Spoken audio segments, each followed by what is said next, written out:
नमस्कार दोस्तों, मेरा नाम है विशाल और आप सबका स्वागत है आज के बिजनेस स्टैंडर्ड एनालिसिस वीडियो में।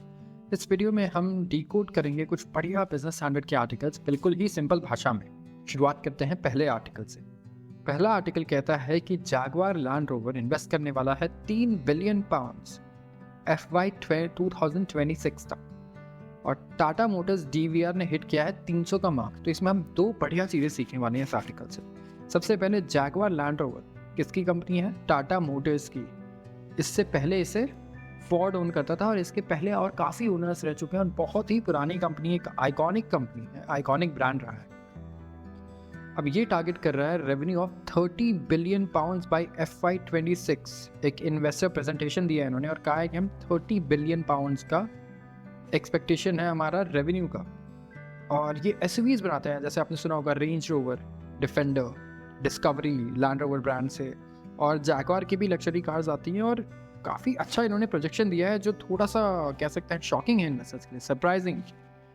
और एक री इमेजिन स्ट्रैटेजी बनाई है इन्होंने और उसके अकॉर्डिंग ये नई चीज़ें ट्राई कर रहे हैं।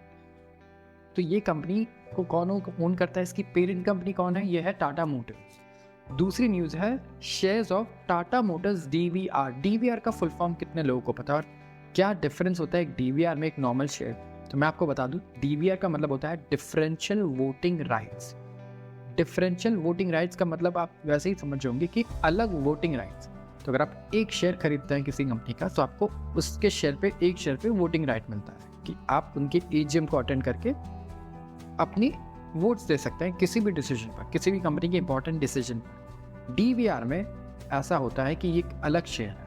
तो टाटा मोटर्स का जो एक शेयर है जो अभी ट्रेड करता है 550 के आसपास, DVR है अभी 300 रुपये के आसपास। तो ये सस्ता है क्योंकि यहाँ पर आपको वोटिंग राइट्स नहीं मिल रहे। तो मान लीजिए मैं आपको अपनी कंपनी का 10% देने को तैयार हूँ शेयर, लेकिन मैं कह रहा हूँ मैं 1000 रुपये में दूंगा, आपको वोटिंग राइट्स से मिलेंगे, आप डिसीजंस में पार्ट ले सकते हैं। लेकिन मैं बोलूँ कि यही आप 10% आधे दाम पर ले लीजिए, लेकिन आपको वोटिंग राइट्स नहीं मिलेंगे। वोटिंग राइट्स मेरे पास रहेंगे, आप बस डिविडेंड ले लीजिए मेरे से और प्रॉफिट में हिस्सा लीजिए। तो कई लोग ये भी लेना प्रेफर करेंगे। तो इसीलिए दो शेयर ट्रेड करते हैं टाटा मोटर्स के, एक DVR और एक नॉर्मल टाटा मोटर्स।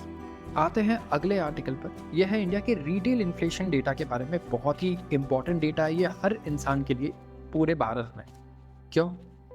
सबसे पहले महंगाई दर से तो सबको फर्क पड़ता ही। दूसरी चीज़, अगर महंगाई दर कम होती है तो उससे इंटरेस्ट रेट्स हैं वो भी कम हो। तो जो लोग घर ले रहे हैं या लेना चाहते हैं, कोई भी लोन है उनके ऊपर, उन्हें भी फ़ायदा पहुंचेगा काफ़ी ज़्यादा। इसके अलावा इंटरेस्ट कम होगा तो इकोनॉमी भी बूस्ट होगी। तो सिर्फ एक इन्फ्लेशन, महंगाई दर कम होने से आप सोचिए हर इंसान को फ़ायदा पहुंचा। उसके अलावा जिसके पास लोन है उससे स्पेशली और फ़ायदा पहुंचा। इसके अलावा इकोनॉमी को भी फ़ायदा पहुंचा क्योंकि कंपनीज़ को इंटरेस्ट कम पे करना पड़ा तो उन्होंने और ज़्यादा इन्वेस्टमेंट किया और ज़्यादा जॉब्स क्रिएट हुई। तो एक बहुत ही बड़ा और एक पॉजिटिव साइकिल क्रिएट हुआ इससे। और इन्फ्लेशन डेटा अब 25 महीने के लो पर आ चुका है मई में। यहाँ पर आप देख सकते हैं जो इंडेक्स है इंडस्ट्रियल प्रोडक्शन का, इसे हम कहते हैं IIP, the index of industrial production, ये भी रिकवर हुआ है। तो ये बताता है कि इंडस्ट्रियल प्रोडक्शन कैसा हुआ है भारत में। और यहाँ पर देखा गया कि मैन्युफैक्चरिंग सेक्टर, माइनिंग सेक्टर, ये अच्छा परफॉर्म कर रहा है। इसका डेटा रिलीज किया था NSO ने, नेशनल स्टैटिस्टिकल ऑफिस। ये भी ध्यान रखिएगा, बहुत ही इंपॉर्टेंट है। नेशनल स्टैटिस्टिकल ऑफिस काफ़ी इंपॉर्टेंट डेटाज हमारे कंट्री के लिए जो है रिलीज करता है। कंज्यूमर प्राइस इंडेक्स CPI, जिससे हम मेजर करते हैं महंगाई दर, इसके हिसाब से इन्फ्लेशन रेट था 4.25% मई में। तो कंज्यूमर प्राइस इंडेक्स से हमने मेजर किया इन्फ्लेशन को, जो आया 4.25% मई में। और हमारी देखेंगे पिछले महीने में जो डेटा आया था वो था 4.70%। तो आप देख सकते हैं क्योंकि फूड, खाना और फ्यूल, क्लोथिंग और सर्विसेज, इन सब के दाम कम हुए हैं तो इन्फ्लेशन भी बेटर आया है, इन्फ्लेशन डेटा, और कम हुआ है। तो ये हमारा जो RBI का जो टारगेट है ये उसके हिसाब से चल रहा है। तो ये बहुत ही अच्छा डेटा और बहुत ही खुशी की बात है ये हमारे लिए। अगली खबर इन्वेस्टर्स के लिए बहुत ही अच्छी है, जो लोग फिक्स्ड डिपॉजिट में इंटरेस्ट रखता है। काफ़ी लोगों को पसंद है कि उनको कुछ पैसों पर अपने फिक्स इंटरेस्ट आए। तो क्या आप जानते हैं अब HDFC रेज कर रहा है 13,000 करोड़ 10 साल के बॉन्ड से। तो यहाँ पर बॉन्ड क्या है, यहाँ पर HDFC आपको एक पेपर पर लिख के देगा कि मैं इस परसेंट पर, इतने परसेंट ब्याज पर आपको इतने पैसे ओ करता हूँ। तो ये होता है बॉन्ड्स, समझ गए आप। और HDFC रेज करने वाला है 13,000। तो यहाँ पर आप ये जो पेपर है जो HDFC ने लिखा है, आप इसे खरीद कर सकते हैं। जिसके पास भी ये बॉन्ड है उसे उतने % इंटरेस्ट मिले और उतना प्रिंसिपल भी उतने टाइम बाद वापस मिलेगा, जो भी टाइम उसने लिखा हुआ है। तो आप ये देखिए कि HDFC पे कर रहा है 10 साल के बॉन्ड पे 7.75%। तो अगर आज आप HDFC में फिक्स डिपॉजिट करने जाते हैं तो वहाँ आपको इतने इंटरेस्ट नहीं मिलने वाला, लेकिन बॉन्ड पे इतना बढ़िया कूपन रेट मिल रहा है इस वक्त। आप देखेंगे जो इसे कह रहे हैं, इसे कहा जाता है नॉन कन्वर्टेबल डिबेंचर्स, जो HDFC इशू कर रहा है। और डिबेंचर्स मैंने आपको बताया एक तरीके से यही होते हैं जो पेपर पर मैंने आपको लिख कर दे दिया कि मैं आपको इतना वो करता हूँ। नॉन कन्वर्टेबल मतलब ये डिबेंचर्स ही रहेंगे। कुछ डिबेंचर्स इक्विटी शेयर्स में भी कन्वर्ट हो जाते हैं, जिसे हम कन्वर्टेबल बोलते हैं।